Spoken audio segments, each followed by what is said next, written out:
കർത്താവേ, കരങ്ങളടിച്ചുകൊണ്ട് പാടാം, കൈകളടിച്ചുകൊണ്ട്. ദൈവപുത്ര ആമേൻ ആമേൻ സർവശക്ത നിത്യപിതാവേ. കരങ്ങൾ ഉയർത്തി അടിച്ചുകൊണ്ട്, കൈകൾ ഉയർത്തി.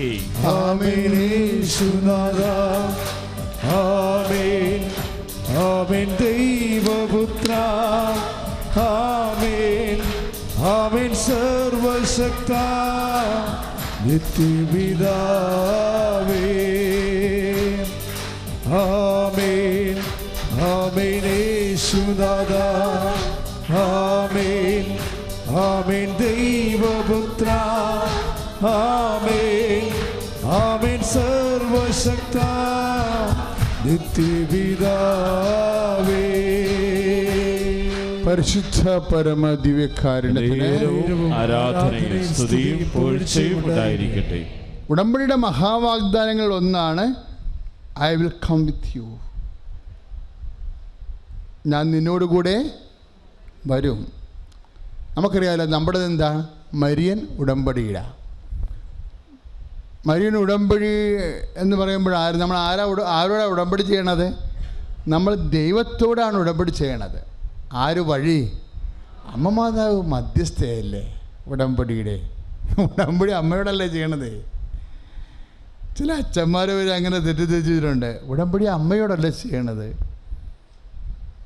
KCBCയുടെ theological commission chairman bishop doctor Varghese Chakkalakkal ഉടമ്പടി പുസ്തകം പരിശോധിച്ച് പഠിച്ചതിന് ശേഷം എനിക്കൊരു നോട്ട് എഴുതി തന്നിട്ടുണ്ട്.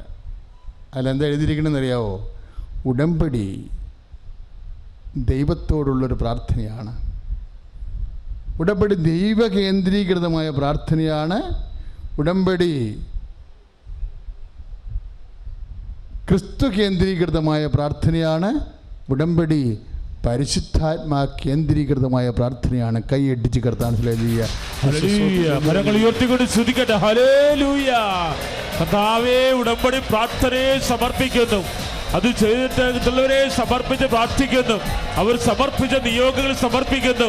കർത്താവേ, ക്രിസ്തു കേന്ദ്രീകൃതവും കർത്താവേ തിരുവചന കേന്ദ്രീകൃതവും സഭയുടെ പ്രബോധനാത്മകമായ ഉടമ്പടിയിലുമായി ദൈവത്തിന്റെ കൃപ ചൊരിയട്ടെ.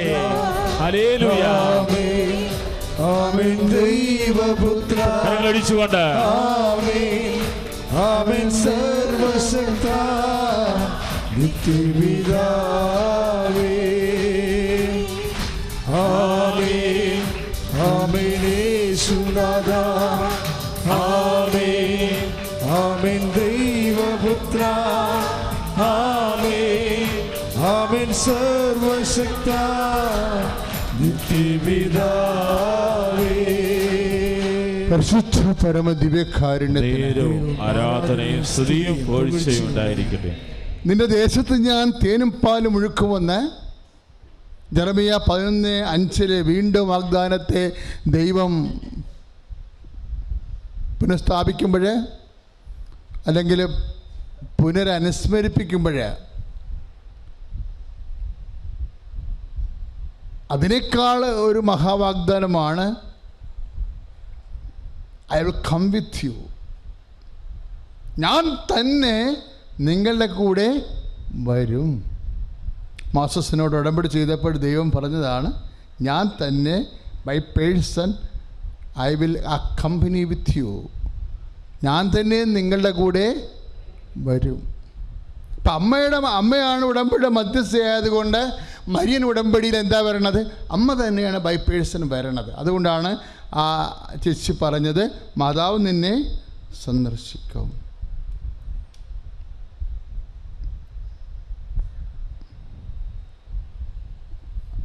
ലീല സപ്രൻ അങ്ങനെ ഒരു സഹോദരി ഒരു സാക്ഷ്യം പറഞ്ഞായിരുന്നു ഇന്ന്. ലീല സപ്രൻ അല്ലേ? പേര് ഞാൻ ശരിക്കും ഓർക്കുന്നില്ല, അങ്ങനെയാണെന്ന് തോന്നണം.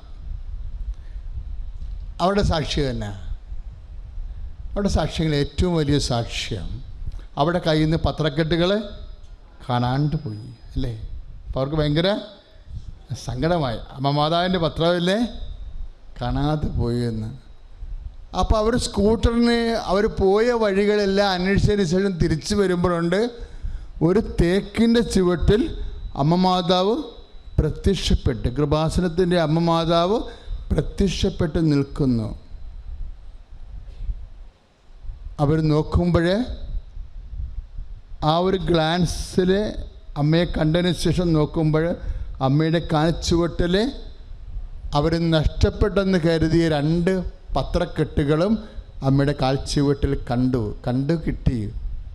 Praise the Lord. ആ സാക്ഷിയെല്ലാം നമ്മൾ കേട്ടതല്ലേ ഇല്ലേ? ഇവിടെ എന്താണ് സംഭവിക്കുന്നത് നമ്മൾ പോലും നാളെ ഇത് എന്തായി തീരുമെന്ന് പോലും അറിയത്തില്ല. അത്രയും റേഞ്ചിലാണ് അമ്മ ഈ വിഷയം ഭയങ്കര സീരിയസ് ആയിട്ട് എടുത്തിരിക്കുന്നത്. പത്രം ആരുടേതാണെന്ന് മനസ്സിലായില്ലേ? ഇപ്പം അമ്മയുടേതാണ്. പത്രത്തെക്കുറിച്ചാണല്ലോ നമ്മളെ ആക്ഷേപങ്ങളെല്ലാം TV കേട്ടുകൊണ്ടിരിക്കണേ, അല്ലേ? ഇപ്പോഴേ അതിൻ്റെ സ്ഥിരീകരണങ്ങളൊക്കെ വന്നില്ലേ? ആ സ്ഥിരീകരണങ്ങളാണ് നമ്മളിപ്പോൾ കേട്ടുകൊണ്ടിരിക്കുന്നത്. പത്രം ആരുടേതാണെന്ന് മനസ്സിലായില്ലേ? അതുകൊണ്ടാണല്ലോ പത്രത്തെക്കുറിച്ച് കുറേയധികം വിഷയങ്ങൾ, ഇനിയും വലിയ വിവാദങ്ങൾ വരും. നമ്മളിന്ന് വരെ ഒരു മനുഷ്യനോട് പത്രം തിന്നണമെന്നോ പത്രം കരിച്ച് തേക്കണമെന്നോ ഒന്നും പറഞ്ഞിട്ടില്ല. ജനങ്ങൾക്ക് ദൈവം ചില ഇപ്പം തന്നെ ആ അമ്മച്ചി എന്നാ പറഞ്ഞത്? നിന്നെ അമ്മ സന്ദർശിക്കും. അതവർക്ക് എവിടെ നിന്ന് കിട്ടി? അതുപോലെ ദൈവവും നമ്മളും തമ്മിൽ ഉടമ്പടി പ്രകാരം, നിബന്ധന പ്രകാരം ഒന്നാകത്തില്ലേ? നിബന്ധന പ്രകാരം നമ്മളെന്താണ്? ദൈവമായിട്ട് ഒന്നാകും. കാരണം ദൈവത്തിൻ്റെ വാക്ക് അങ്ങനെ ആയിരിക്കട്ടെ എന്ന് പറയുമ്പോൾ ഉടമ്പടി ആയില്ലേ?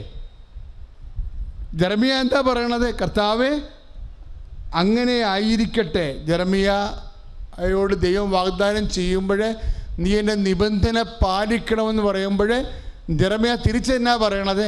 കർത്താവേ അങ്ങനെ ആയിരിക്കട്ടെ. ജെറമിയ 11:5 എന്ന് വെച്ചാൽ ഉടമ്പടി നിബന്ധനകൾ ഞാൻ പാലിക്കും. ഉടമ്പടി പാലിച്ച് നിബന്ധനകൾ പാലിക്കുമ്പോഴെന്താണ് ലീല സുപ്രൻ ചെയ്തത്? അവർ ഒരു 96 വയസ്സുള്ളൊരു അപ്പൂപ്പനെ കുടുംബത്തിൽ പരിചരിക്കുന്നുണ്ടായിരുന്നു, അല്ലേ? 96 വയസ്സുള്ള ഞാൻ രോഗിയായിരുന്നു, നിങ്ങളെന്നെ സന്ദർശിച്ചു. അതല്ലേ കർത്താവിൻ്റെ വാക്ക്? കാരുണ്യപ്രവൃത്തിയല്ല ചെയ്തുകൊണ്ടിരുന്നത്. കാരുണ്യപ്രവൃത്തി ചെയ്തിട്ട് അവസാനം ചെയ്യാൻ പറ്റാണ്ടായി. കാരുണ്യപ്രവൃത്തി ചെയ്യുന്ന കാര്യം, ഇവർക്ക് പനി വന്ന് ഇവർ ഹോസ്പിറ്റലൈസ് ആയിപ്പോയി. അപ്പം അവനെ പുറത്തേക്ക് വിടാൻ പറ്റത്തില്ല. അകത്താണെങ്കിൽ അപ്പാപ്പൻ്റെ ബന്ധുക്കൾ വിളിച്ച് പറഞ്ഞിട്ട് പോലും അവർക്ക് അപ്പാപ്പനെ കാണാനുള്ളൊരു സാഹചര്യമല്ല. ഉപേക്ഷിക്കപ്പെടുക. എല്ലാവരും ഈ ലോകത്തുണ്ടെങ്കിലും അപ്പാപ്പന് ആവശ്യമായ എല്ലാ ആൾക്കാരും ഉണ്ട്. പക്ഷെ ഉപേക്ഷിക്കപ്പെട്ടിരിക്കണതാണ് ഒരു മനുഷ്യൻ. അപ്പാപ്പൻ്റെ ആൾക്കാരെല്ലാം ഈ വിശ്വാസത്തിൽ ജനിച്ചതാണ്. ഏത്? ബൈബിളിൻ്റെ വിശ്വാസത്തിൽ. ആരാണ് ക്രിസ്ത്യാനി എന്ന് ചോദിച്ചാൽ ഇപ്പം പറയാൻ ബുദ്ധിമുട്ടുണ്ട്. എന്താ കാര്യം? ലീലാസുപ്രൻ ആരാണ്? പാരമ്പര്യമായിട്ട് ജ്ഞാനസ്നാനം സ്വീകരിച്ച ക്രിസ്ത്യാനിയല്ല. പക്ഷെ ദൈവത്തിൻ്റെ തിരുസന്നിധിയിൽ അവരാരാ? ക്രിസ്ത്യാനിയാണ്. എന്താ കാര്യം? കർത്താവിൻ്റെ വാക്ക് പാലിച്ചു. പാപ്പൻ്റെ മക്കൾ പാരമ്പര്യമായിട്ട് സ്നാനമേറ്റ ക്രിസ്ത്യാനിയാണ്. പരിശുദ്ധ ദൈവമാതാവ് പ്രത്യക്ഷപ്പെട്ട ഈ അൾത്താരയ്ക്ക് മുന്നിൽ വന്ന് സാക്ഷ്യം പറയാൻ എന്നെ അനുഗ്രഹിച്ച ദൈവമാതാവിനും ഈശോയ്ക്കും അനന്തമായ നന്ദി. എൻ്റെ പേര് രജിത നാരായണൻ. എൻ്റെ കൂടെയുള്ളത് എൻ്റെ അമ്മയും എൻ്റെ ഹസ്ബൻഡുമാണ്. ഞാൻ കഴിഞ്ഞ നവംബറിൽ 2024 നവംബറിലാണ് ആദ്യമായിട്ട് ഇവിടെ വന്ന് ഉടമ്പടി എടുത്തത്. അതിനും ഒത്തിരി മുമ്പേ തന്നെ ഞാൻ സ്കൂളിൽ പഠിക്കുന്ന കാലത്ത് കോൺവെൻറ്റ് സ്കൂളിലാണ് പഠിച്ചിരുന്നത്. അപ്പോൾ ദിവസവും അവിടുത്തെ ചാപ്പലിലൊക്കെ പോയി പ്രാർത്ഥിക്കുമായിരുന്നു.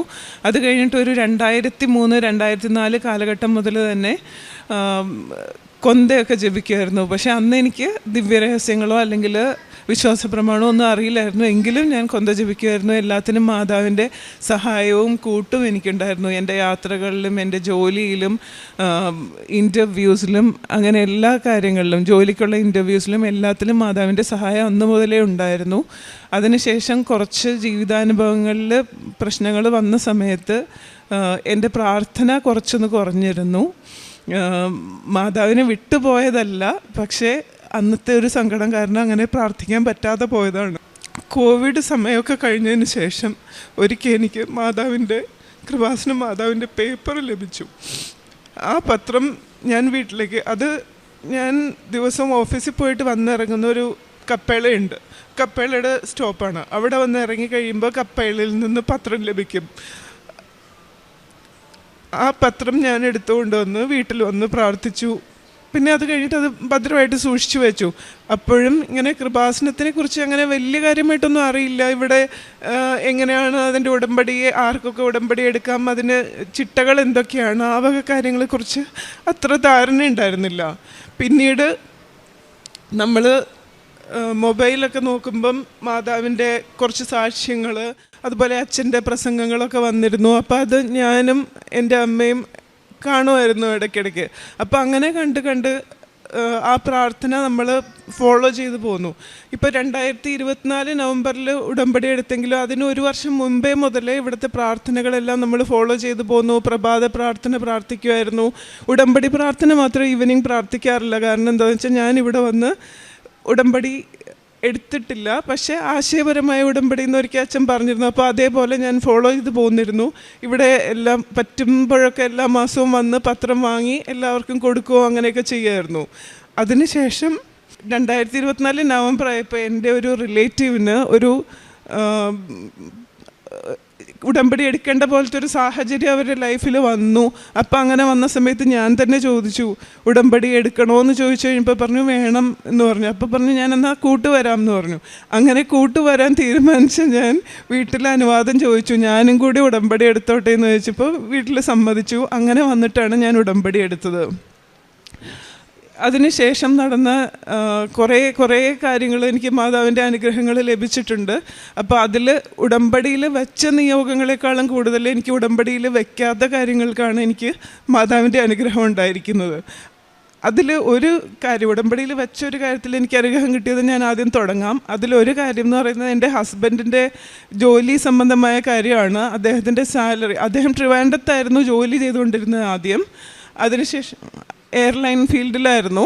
അതിനുശേഷം ട്രിവാൻഡ്രത്തു നിന്ന് കൊച്ചിയിലേക്ക് ഞങ്ങളുടെ മാരേജ് കഴിഞ്ഞപ്പോൾ, ലേറ്റ് മാരേജ് ആയിരുന്നു. അതിനുശേഷം ട്രിവാൻഡ്രത്തു നിന്ന് കൊച്ചിയിലേക്ക് വന്ന സമയത്ത് ഒരു ജോലി കിട്ടിയിട്ടാണ് വന്നത്. ഒരു ഡൊമസ്റ്റിക് എയർലൈൻ ആയിരുന്നു. പക്ഷേ ആ എയർലൈൻ ഒരു 6 മാസത്തിനുള്ളിൽ ക്ലോസ് ആയിപ്പോയി. പിന്നെ ഒരു 2 ഇയേഴ്സിൽ ജോലി കിട്ടിയിട്ടുണ്ടായിരുന്നില്ല. അതിനുശേഷം പിന്നെ ഒരു ഓപ്പർച്യൂണിറ്റി ഇതുപോലെ ദൈവാനുഗ്രഹത്തിൽ കിട്ടി. പക്ഷേ അപ്പോഴും സാലറി എന്ന് പറയുന്നത് നോമിനലായിരുന്നു. അപ്പോൾ അതൊരു ഭയങ്കര വിഷമം ഉണ്ടാക്കുന്ന ഒരവസ്ഥയായിരുന്നു. ആൾക്ക് ജോലിക്കും പൊസിഷനും റെപ്യൂട്ടേഷനും ഉണ്ട്, പക്ഷേ സാലറി വൈസ് വളരെ മോശമായിരുന്നു. അപ്പോൾ അങ്ങനെ ഒരു വിഷയം നമ്മൾ ഉടമ്പടിയിൽ നിയോഗത്തിൽ വച്ചിട്ടുണ്ടായിരുന്നു. അപ്പോൾ അത് കഴിഞ്ഞപ്പോൾ നമ്മൾ ഉടമ്പടി കൃത്യമായിട്ട് പാലിച്ചു പോന്നു, പ്രാർത്ഥിച്ചു പോന്നു. ഞാൻ നവംബറിൽ വന്ന് ഉടമ്പടി എടുത്തു. ജാനുവരി ആയപ്പോഴേക്കും നമുക്ക് ഒരു അത്ഭുതം സംഭവിക്കുന്ന പോലെ, കാരണം ഒരു 5 വർഷത്തോളമായ ആ എയർലൈനിൽ കയറിയിട്ട്, പക്ഷേ എല്ലാ തവണയും പെർഫോമൻസ് വൈസ് നന്നായിട്ടുണ്ട്, പക്ഷേ സാലറി വരുമ്പം കാര്യമായിട്ടുള്ള ഇമ്പ്രൂവ്മെൻറ്റ്സ് ഇല്ല. അങ്ങനത്തെ അവസ്ഥയിലായിരുന്നു നമ്മൾ പോയിക്കൊണ്ടിരുന്നത്. പക്ഷേ ആ ജനുവരിയിൽ അവരുടെ HR ടീം കൊച്ചിയും ട്രിവാൻഡ്രവും വിസിറ്റ് ചെയ്തു. എല്ലാവർക്കും സാലറി ഹൈക്ക്, ഒരു സിഗ്നിഫിക്കൻ്റ് ഇൻക്രീസ് എല്ലാവർക്കും കൊടുത്തു. അത് മാത്രമല്ല, എൻ്റെ ഹസ്ബൻഡിന് ഒരു ഉണ്ടായിരുന്നതിൻ്റെ ഡബിളിനേക്കാളും കൂടുതൽ മാതാവ് അനുഗ്രഹിച്ച് സാലറി കൊടുത്തു. അപ്പോൾ അതൊരു വലിയ സാക്ഷ്യമാണ്. അത് അന്ന് മുതൽ പെൻഡിങ് ആയിട്ട് കിടക്കുന്ന സാക്ഷ്യമാണ് മാതാവിൻ്റെ അടുത്ത് വന്ന് പറയാനായിട്ട്. പിന്നെ ഉണ്ടായ അനുഗ്രഹങ്ങളെന്ന് പറയുന്നത് എൻ്റെ അമ്മയ്ക്കാണ്. അമ്മയ്ക്ക് ഒരു സർജറി ഒക്കെ ഉണ്ടായിരുന്നു കഴിഞ്ഞ ഏപ്രിൽ സമയത്ത്. അപ്പം ആ ഒരു കാലഘട്ടത്തിൽ ഒരു വളരെ ബുദ്ധിമുട്ടുള്ളൊരവസ്ഥയിൽ കൂടിയും ആണ് കടന്നുപോയിക്കൊണ്ടിരുന്നത്. അതുപോലെ റിസൾട്ടിൻ്റെ കാര്യത്തിലുമൊക്കെ കുറച്ച് കോംപ്ലിക്കേഷൻസ് ഉണ്ടായിരുന്നു. പക്ഷേ മാതാവിൻ്റെ അനുഗ്രഹത്താൽ അതിൽ കോംപ്ലിക്കേഷനൊന്നും ഇല്ലാതെ തന്നെ ബയോപ്സി റിസൾട്ട് വന്നപ്പോൾ എല്ലാം ഭംഗിയായി പ്രശ്നങ്ങളൊന്നും ഇല്ലാതെ കിട്ടുകയും ചെയ്തു. പിന്നെ സർജറിക്ക് ശേഷമുണ്ടായിരുന്ന കുറച്ച് ആഫ്റ്റർ ഇഫക്ട്സ് പോലെ അമ്മയ്ക്കുണ്ടായിരുന്നു. ഈ പ്രഷർ, ഷുഗറൊക്കെ ഫ്ലക്ച്വേറ്റ് ചെയ്യുക, അതുപോലെ ഹാർട്ട് ബീറ്റ്, പൾസ് റേറ്റ് കുറയുക, അങ്ങനത്തെ കുറച്ച് പ്രശ്നങ്ങളൊക്കെ അമ്മയ്ക്കുണ്ടായിരുന്നു. ഇവിടുത്തെ ഉടമ്പടി വസ്തുക്കൾ മാത്രമാണ് പിന്നെ നമ്മൾ യൂസ് ചെയ്തത്, അല്ലാതെ മെഡിസിൻസ് ഒന്നും എടുത്തിട്ടില്ല. ആ ഒരു മാതാവിൻ്റെ അനുഗ്രഹം കൊണ്ട് ആ പൾസ് റേറ്റ് കാര്യങ്ങളൊക്കെ ഫിക്സായി കിട്ടിയിട്ടുണ്ട്. നമുക്ക് വേറെ പ്രശ്നങ്ങളൊന്നും ഇല്ലാതെ ഇപ്പോൾ പോകുന്നുണ്ട്.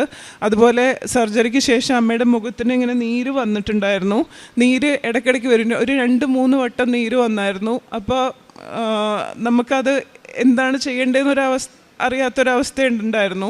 പക്ഷേ ഡോക്ടറെ അടുത്ത് പോകാനാണെങ്കിൽ അമ്മ കൂട്ടാക്കൊന്നുമില്ല. അവസാനം നമ്മൾ ഉടമ്പടി വസ്തുക്കൾ മാത്രം യൂസ് ചെയ്തിട്ട്, തൈലവും ഉപ്പും മാത്രം യൂസ് ചെയ്തിട്ട് അമ്മയുടെ മുഖത്തെ ആ നീരും മാറിക്കിട്ടി. 3 പ്രാവശ്യം വന്നു. പിന്നെ അതിനുശേഷം ഇതുവരെ വന്നിട്ടേ ഇല്ല അമ്മയ്ക്ക്. അതുപോലെ വേറൊരു സാക്ഷ്യം പറയാനുള്ളതെന്ന് പറഞ്ഞാൽ, ഹസ്ബൻഡിന് ബാക്കിലൊരു ആബ്സസ് വന്നിട്ടുണ്ടായിരുന്നു.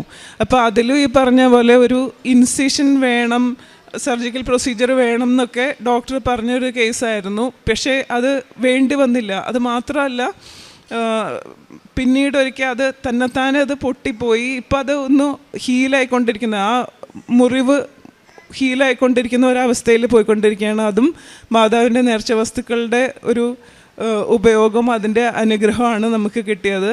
പിന്നെ ഇനിയൊന്ന് പറയാനുള്ളത്, എനിക്ക് വ്യക്തിപരമായിട്ട് കിട്ടിയ അനുഗ്രഹമാണ്. അതൊരിക്കലും ഞാൻ നിയോഗമായിട്ട് പോലും വെച്ച ഒരു കാര്യമല്ല. ഞാൻ ഒരിക്കൽ മാത്രം അങ്ങനെ ഇടയ്ക്ക് മാതാവിനോട് നമ്മൾ പ്രാർത്ഥിക്കുമ്പോൾ നമ്മൾ പറയില്ലേ, അതുപോലെ ഞാൻ പറഞ്ഞൊരു കാര്യമാണ്. എൻ്റെ പ്രൊമോഷൻ സംബന്ധിച്ച ഒരു കാര്യം. ഞാൻ IT-യിലാണ് വർക്ക് ചെയ്യുന്നത്. അപ്പോൾ കഴിഞ്ഞ വർഷം എനിക്കൊരു ഗ്രേഡ് ചേഞ്ച് ഉണ്ടായിരുന്നു. അപ്പോൾ ഇമ്മീഡിയറ്റായിട്ട് നെക്സ്റ്റ് ഇയർ ഒരു റാങ്ക് ചേഞ്ച് കിട്ടാൻ ഭയങ്കര പാടാണ്, പ്രത്യേകിച്ച് ഞങ്ങളുടെ ടീമിനും ഞങ്ങളുടെ ഓർഗനൈസേഷനിലും.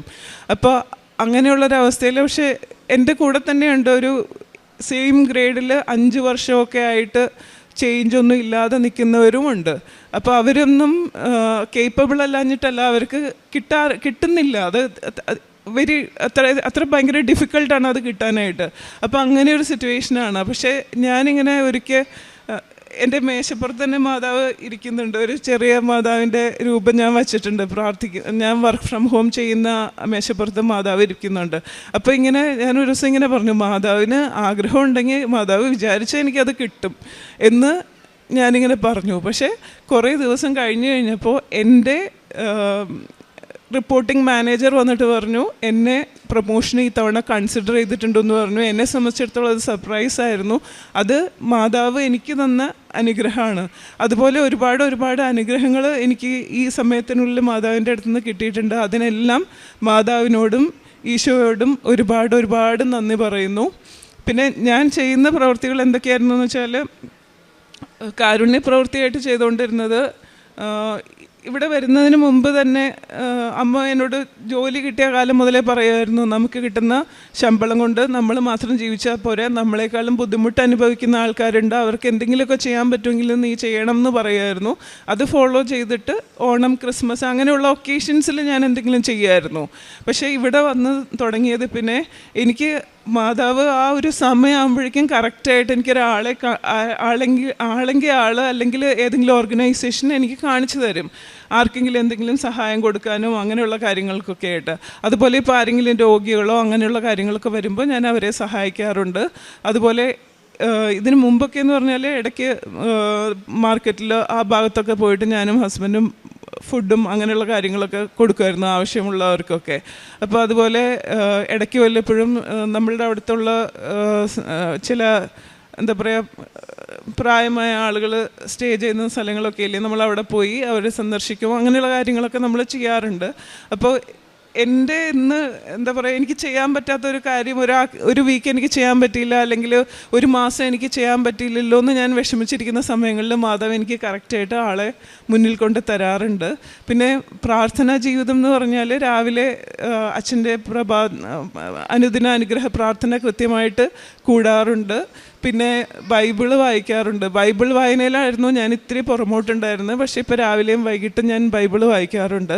അതുപോലെ വൈകിട്ട് കൊന്ത ജപിക്കും കൃത്യമായിട്ട്. അതുപോലെ കിടക്കുന്നതിന് മുമ്പേ സായന പ്രാർത്ഥന എന്തായാലും ചൊല്ലിയിരിക്കും. അങ്ങനെ നമ്മൾ പ്രാർത്ഥിച്ച് പോകുന്നുണ്ട്. അതുപോലെ മുമ്പൊന്നും എനിക്ക് വചനം അങ്ങനെ മനസ്സിലാവില്ലായിരുന്നു. ഇപ്പോഴും കാര്യമായിട്ട് മനസ്സിലാവുമെന്ന് വെച്ചാൽ അറിയില്ല, പക്ഷെ അച്ഛൻ വ്യാഖ്യാനിച്ചു തരുന്നത് എനിക്ക് മനസ്സിലാവാറുണ്ട്. പിന്നെ ഞാൻ ബൈബിള് വായിക്കാറുണ്ട്. ബൈബിളിൽ വായിക്കുമ്പോൾ ചില വചനങ്ങൾ ഭയങ്കര സ്ട്രൈക്കിംഗ് ആയിട്ട് തോന്നാറുണ്ട്. നമ്മളെ സഹായിക്കും കർത്താവ്, നമ്മളുടെ വലതുകരം പിടിച്ചിരിക്കും. ഏശയ്യ 41:13 പറഞ്ഞിരിക്കുന്ന പോലെ കർത്താവ് നമ്മളുടെ വലതുകരം പിടിച്ച് നമ്മളെ കൈ പിടിച്ച് നടത്തും, നമ്മളെ സഹായിക്കും. അങ്ങനെയുള്ള കാര്യങ്ങളൊക്കെ എനിക്ക് ഭയങ്കര സ്ട്രൈക്കിംഗ് ആയിട്ട് തോന്നും. അങ്ങനെയുള്ള കാര്യങ്ങൾ എഴുതി വയ്ക്കാൻ തന്നെ ഒരു ബുക്കുണ്ട് എനിക്ക്. അതിൽ ഞാൻ വചനമൊക്കെ എഴുതി വയ്ക്കാറുണ്ട്. ഞാൻ നിരാശ അല്ലെങ്കിൽ വിഷമം തോന്നുന്ന അവസരങ്ങളിലൊക്കെ ഞാൻ ആ ബുക്ക് എടുത്ത് വായിക്കുകയോ അല്ലെങ്കിൽ ബൈബിൾ എടുത്ത് വായിക്കുകയോ ഒക്കെ ചെയ്യാറുണ്ട്. അങ്ങനെയൊക്കെയാണ് ഞാൻ ചെയ്തു പോകുന്നത് എൻ്റെ പ്രാർത്ഥനാ ജീവിതം എന്ന് പറയുന്നത്. അതുപോലെ മുമ്പ് എനിക്ക് കൊന്തയൊന്നും ജപിക്കുമ്പോൾ എന്ന് പറഞ്ഞാൽ സ്വർഗസ്ഥനായ പിതാവേ നന്മ നിറഞ്ഞു പറയുമ്പോൾ മാത്രമേ എനിക്ക് അറിയണ്ടായിരുന്നുള്ളൂ. പക്ഷേ അതിന് ശേഷം ഞാൻ നെറ്റിലൊക്കെ എക്സ്പ്ലോർ ചെയ്ത് ദിവ്യരഹസ്യങ്ങളൊക്കെ ചൊല്ലി കൊന്ത ചൊല്ലാനൊക്കെ ഞാൻ ഇപ്പോൾ പഠിച്ചിട്ടുണ്ട്. അപ്പോൾ ഇനിയും അതുപോലെ നമ്മളുടെ ജീവിതത്തിൽ ഒരുപാട് പ്രശ്നങ്ങൾക്ക് അച്ഛൻ്റെ പ്രസംഗത്തിൽ കൂടെയും അനുദിന അനുഗ്രഹ പ്രാർത്ഥനയിലൂടെയും എനിക്ക് ഉത്തരങ്ങൾ കിട്ടാറുണ്ട്. അപ്പോൾ അതൊക്കെ ഒരു വലിയ അനുഗ്രഹമായിട്ടാണ് കാണുന്നത്. ഇതാണ് എൻ്റെ പ്രാർത്ഥനാ ജീവിതം എന്ന് പറയുന്നത്. എൻ്റെ ജീവിതകാലം മുഴുവൻ ഉടമ്പടി എന്നെ സംബന്ധിച്ചിടത്തോളം ഒരു ജീവിതചര്യയാണ്. ഒരു മനുഷ്യൻ എങ്ങനെ ജീവിക്കണം എന്നുള്ളതാണ് ഉടമ്പടി കൊണ്ട് അർത്ഥമാക്കുന്നതെന്നാണ് ഞാൻ മനസ്സിലാക്കി വച്ചിരിക്കുന്നത്. അതുകൊണ്ട് തന്നെ ഈ ജീവിതം തുടരണം എന്നുള്ളത് തന്നെയാണ് എൻ്റെ ആഗ്രഹം. അതിനുള്ള എല്ലാ അനുഗ്രഹങ്ങളും മാതാവിനോടും കർത്താവിനോടും തേടുന്നു. അതുപോലെ ഇതുവരെ തന്നിട്ടുള്ള ഈ നിമിഷം വരെ ഉടമ്പടിയിലായിരിക്കുമ്പോഴും അതിനു മുൻപും തന്നിട്ടുള്ള എല്ലാ അനുഗ്രഹങ്ങൾക്കും കൃപകൾക്കും കർത്താവിനോടും മാതാവിനോടും ഞാൻ നന്ദി പറയുന്നു. പരിശുദ്ധ അമ്മ മാതാവിനും ഈശോയ്ക്കും സ്തുതി. എൻ്റെ പേര് ജോസ്മി റോവിൻ. ഞാൻ വെസ്റ്റ് ചാലക്കുടി വരുന്നു. ഞങ്ങൾ രണ്ടുപേരും കുവൈറ്റിൽ നഴ്സായിട്ടാണ് വർക്ക് ചെയ്യുന്നത്. 7 വർഷമായിട്ട് ഞങ്ങൾക്ക് കുഞ്ഞുങ്ങളില്ലായിരുന്നു. 2022 മാർച്ച് 11 ഞങ്ങൾ ആദ്യമായിട്ട് ഇവിടെ വന്ന് ഉടമ്പടി എടുക്കുകയും അമ്മച്ചി ഓൾറെഡി ഇവിടെ വന്ന് ഉടമ്പടി എടുത്ത് പ്രാർത്ഥിച്ചായിരുന്നു. അതിൻ്റെ ഫലമായി അമ്മച്ചി മാതാവിനെക്കുറിച്ച് ഞങ്ങൾക്ക് പറഞ്ഞു തരികയും അതിൻ്റെ മാതാവിൻ്റെ ആ ശക്തിയിൽ ഞങ്ങൾ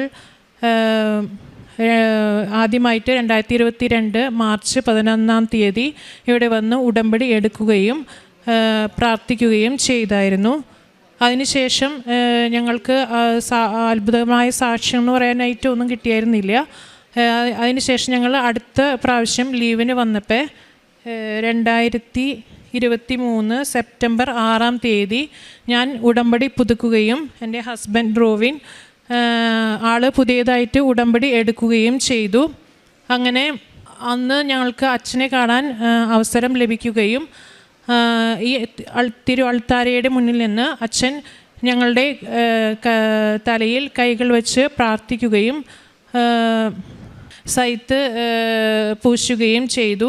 എന്നിട്ട് സൈത്ത് കയ്യിൽ തന്നിട്ട് അടിവയറ്റിൽ വിശുദ്ധ കുരിശിൻ്റെ അടയാളമിട്ട് വിശ്വാസ പ്രമാണം ചൊല്ലി പ്രാർത്ഥിക്കാൻ പറഞ്ഞു. അങ്ങനെ ഞങ്ങൾ ചെയ്തു. ഇവിടുന്ന് പോയി. അതിന് മുൻപായിട്ട് ഒത്തിരി ട്രീറ്റ്മെൻറ്റുകൾ എടുത്തായിരുന്നെങ്കിലും ഒന്നും ഫലമുണ്ടായിരുന്നില്ല. അപ്പോൾ അച്ഛൻ ഞങ്ങൾക്ക് ഇവിടെ വന്ന് ആൾത്താരി കയറി ബ്ലെസ് ചെയ്തപ്പോൾ അച്ഛൻ പറഞ്ഞു, നിങ്ങൾ മരുന്നും ഉടമ്പടിയും ഒരുമിച്ച് നോക്കരുത്, ഒന്നില്ലെങ്കിൽ മരുന്ന് അല്ലെങ്കിൽ ഉടമ്പടി. ഇതായിരുന്നു അച്ഛൻ ഞങ്ങളോട് പറഞ്ഞു തന്നത്. അതിൻ്റെ ഫലമായി ഞങ്ങൾ അതിൻ്റെ തലേ ദിവസം പോയി ഹോസ്പിറ്റലിൽ പോയി ഒത്തിരി മരുന്ന്, അതായത് ഇഞ്ചക്ഷൻ, അങ്ങനെ ഒത്തിരി മരുന്നും മേടിച്ചിട്ടാണ് ഞങ്ങൾ തിരിച്ചു പോകുമ്പോൾ അത് കൊണ്ടുപോകാനുള്ള പ്ലാനായിട്ടാണ് വന്നിട്ടുണ്ടായിരുന്നത്. പക്ഷേ അച്ഛൻ പറഞ്ഞതനുസരിച്ച് ഞങ്ങൾ ആ മരുന്ന് ഉപേക്ഷിക്കുകയും കുവൈറ്റിലേക്ക് തിരിച്ചു പോവുകയും ചെയ്തു. ആ മാസം കഴിഞ്ഞ 2024 മെയ്യിൽ ഞങ്ങൾ കൺസീവ് ആവുകയും അതിൻ്റെ ഫലമായി 2.5 മാസത്തോളം കണ്ടിന്യൂസ് ബ്ലീഡിങ് ആയിരുന്നു. ബ്ലീഡിങ് എന്ന് വെച്ചിട്ടുണ്ടെങ്കിൽ ഒത്തിരി ബ്ലീഡിങ് ആയിരുന്നു. എന്താ പറയുക, ജോലിക്ക് കയറിയിരുന്നെങ്കിലും ആ ജോലിയിൽ ഞങ്ങൾക്ക് ലീവ് എടുക്കാന്ന് വെച്ചിട്ടുണ്ടെങ്കിൽ ഒത്തിരി പാടും ബുദ്ധിമുട്ടൊക്കെ ആയിരുന്നു. ലീവ് കിട്ടാനും ബുദ്ധിമുട്ടായിരുന്നു. 2.5 മാസം കണ്ടിന്യൂസ് ലീവ് എടുക്കാമെന്ന് വെച്ചിട്ടുണ്ടെങ്കിൽ അവർ അവിടെ നിന്ന് തന്നെ ടെർമിനേറ്റ് ചെയ്യും. അങ്ങനെ ഒരു അവസ്ഥയിലായിരുന്നു. അങ്ങനെയെല്ലാം അമ്മ മാതാവിന് സമർപ്പിച്ച് പ്രാർത്ഥിക്കുകയും വിശുദ്ധ കുരിശിൻ്റെ അടയാളം അടിവയറ്റിലിട്ട് പ്രാർത്ഥിച്ച് എല്ലാം അമ്മയ്ക്ക് സമർപ്പിച്ച് പ്രാർത്ഥിച്ചു. അതിൻ്റെ ഫലമായിട്ട് ജനുവരി 13th ഞങ്ങൾക്ക് ദൈവം നല്ലൊരു ആൺകുഞ്ഞിനെ തന്ന് അനുഗ്രഹിച്ചു. അമ്മ മാതാവിനും ദൈവകുമാരനും മഹത്വമുണ്ടാകട്ടെ. കാരുണ്യ പ്രവൃത്തി എന്ന് പറയുന്നത് ഞങ്ങൾ എല്ലാ മാസം ഓൾറെഡി ഞങ്ങൾക്ക് ശമ്പളം കിട്ടുമ്പോൾ അതിൻ്റെ ഓഹരി എല്ലാ മാസം പാവപ്പെട്ട ആരെങ്കിലും സഹായിക്കാൻ ശ്രമിക്കാറുണ്ട്. അല്ലെങ്കിൽ നാട്ടിൽ വരുമ്പോഴായാലും അനാഥാലയങ്ങളിൽ പോവുകയും അവിടെ അവരെ സന്ദർശിക്കുകയും അവർക്ക് ആവശ്യമായ സഹായങ്ങൾ ചെയ്തു കൊടുക്കുകയും ചെയ്തിട്ടുണ്ട്. പിന്നെ കൃപാസന പത്രം എല്ലാവർക്കും പ്രാർത്ഥിച്ചു കൊടുക്കുകയും ഉടമ്പടി പത്രം പ്രാർത്ഥിച്ചു കൊടുക്കുകയും ഒരു ദിവസം ചാലക്കുടിയിൽ ഞങ്ങൾ നല്ല മഴയായിരുന്നു. മഴ എന്ന് പറഞ്ഞാൽ നല്ല മഴ.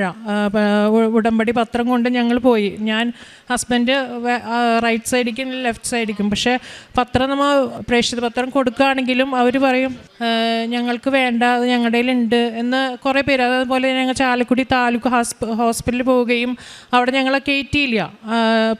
പ്രേക്ഷിത പത്രം വേണ്ട, ഇവിടെ വേണ്ട എന്നൊക്കെ പറഞ്ഞു. അപ്പോഴും ഞങ്ങൾ അവിടെ നാണം കെട്ട് ഇറങ്ങി പോന്നെങ്കിലും അതെല്ലാം അമ്മ മാതാവ് ഞങ്ങളുടെ കൂടെയുണ്ട് എന്നൊരു ബോധ്യത്തോടു കൂടി ഞങ്ങളെ നയിച്ചതിൻ്റെ ആ ശക്തിയുടെ ബലത്തിൽ ഞങ്ങൾ വീണ്ടും പ്രേക്ഷിത പ്രവർത്തനം ചെയ്തായിരുന്നു. പിന്നെ കുടുംബ പ്രാർത്ഥന മുടങ്ങാതെ കൂടുകയും അതുപോലെ തന്നെ ഞങ്ങളാലാവുന്ന സഹായം മറ്റുള്ളവർക്ക് നൽകാൻ ശ്രമിച്ചിട്ടുണ്ട്. തന്ന എല്ലാ അനുഗ്രഹങ്ങൾക്കും അമ്മ മാതാവിനും ഈശോയ്ക്കും സ്തുതി. അതുപോലെ ഞാൻ ആദ്യം ഒരു പ്രൈവറ്റ് ഹോസ്പിറ്റലാണ് ജോലി ചെയ്തിട്ടുണ്ടായിരുന്നത്. അവിടെ എന്ന് വെച്ചിട്ടുണ്ടെങ്കിൽ അതൊരു താൽക്കാലിക, അതായത് ഇവിടുന്ന് കുവൈറ്റിലേക്ക് പോയതിന് ശേഷം അവിടെ ഒരു താൽക്കാലിക പ്രൈവറ്റ് ഹോസ്പിറ്റലായിരുന്നു. അത് സ്ഥിരമായൊരു ജോലി ആയിരുന്നില്ല. അങ്ങനെ ഉടമ്പടിയിൽ ഞാൻ നിയോഗം വെച്ചായിരുന്നു എനിക്കൊരു സ്ഥിര വരുമാനമുള്ളൊരു ജോലി നൽകി അനുഗ്രഹിക്കണമെന്ന്. അതിൻ്റെ ഫലമായിട്ട് ഒരു അണ്ടർ എമോയിച്ച്, അതായത് ഫുൾ മിനിസ്ട്രി അല്ല, അണ്ടർ എമോയിച്ച് ആയിട്ട് അതിലേക്ക് ഒരു ഇൻ്റർവ്യൂ വഴി കയറുകയും പിന്നീട് ആ അണ്ടർ എമോയിച്ച് ആ സ്ഥാപനം അവർ മിനിസ്ട്രി കൊടുക്കണോ അതോ അവർ പ്രൈവറ്റിന് കൊടുക്കണോ അങ്ങനെ ഒരു കൺഫ്യൂഷനിൽ നിൽക്കായിരുന്നു. ഒരു 6 മാസം കഴിഞ്ഞപ്പോൾ അവർ മിനിസ്ട്രി ഏറ്റെടുക്കുകയും അങ്ങനെ അതിൽ സ്ഥിര വരുമാനമായിട്ടുള്ള മിനിസ്ട്രി, ഇപ്പോൾ അത് മൊത്തം മിനിസ്ട്രി എടുത്ത് മിനിസ്ട്രി ജോലി ലഭിക്കുകയും ചെയ്തു. അതിനും അമ്മ മാതാവിനും ഈശോയ്ക്കും 1000 നന്ദി. തിരുകുമാരനും അമ്മ മാതാവിനും ഒത്തിരി നന്ദി പറഞ്ഞുകൊണ്ട് ഞങ്ങൾക്ക് 7 വർഷം കുട്ടികളെ ഇല്ലായിരുന്നു. അപ്പോൾ ഒരുപാട് പ്രാർത്ഥനകളും ഒക്കെ ആയിട്ട് നടന്നു. ഞങ്ങൾ പല ഹോസ്പിറ്റലുകളും കാണിച്ചു, മരുന്നുകൾ കഴിച്ചു, എന്നാലും ഒരു ഗുണമൊന്നും ഉണ്ടായിട്ടില്ല. പിന്നെ ലാസ്റ്റ് ഞങ്ങൾ സബൈൻ ഹോസ്പിറ്റലിലാണ് കാണിച്ചത്. അവിടെ ഡോക്ടർ പറഞ്ഞു IVF അല്ലെങ്കിൽ IUI ചെയ്താലാണ് അടുത്ത ഒരു ഓപ്ഷൻ നിങ്ങൾക്ക് കുട്ടികളുണ്ടാവാൻ വേണ്ടിയിട്ട്. പിന്നെ അപ്പോൾ ഞങ്ങൾക്ക് അത് ചെയ്യാൻ ടൈമില്ല. അപ്പോൾ ഞങ്ങൾ പറഞ്ഞു ഇനി അടുത്ത തവണ വരുമ്പോൾ ഞങ്ങൾ IUIയോ അതോ IVFോ ഏതാണെങ്കിലും ഏതാണെന്ന് വെച്ചാൽ അപ്പോൾ നോക്കാം എന്നും പറഞ്ഞുകൊണ്ട്. അപ്പോൾ 1 വർഷത്തേക്ക് നമുക്ക് ലീവിന് പോകുമ്പോൾ 1 വർഷത്തേക്കുള്ള മെഡിസിൻസ് അവർ തന്നു കിട്ടും. പിന്നെയാണ് ഞങ്ങളിവിടെ വന്ന് മാതാവിനെ പ്രാർത്ഥിച്ച് ഉടമ്പടി എടുത്ത്. അപ്പോൾ അന്ന് ജോസഫ് അച്ഛനെ കാണാൻ പറ്റി. ജോസഫ് അച്ഛൻ പറഞ്ഞു നിങ്ങൾ ഒന്നുകിൽ മെഡിസിൻ കഴിക്കുക, അല്ലെങ്കിൽ പ്രാർത്ഥനയിൽ വിശ്വസിച്ച്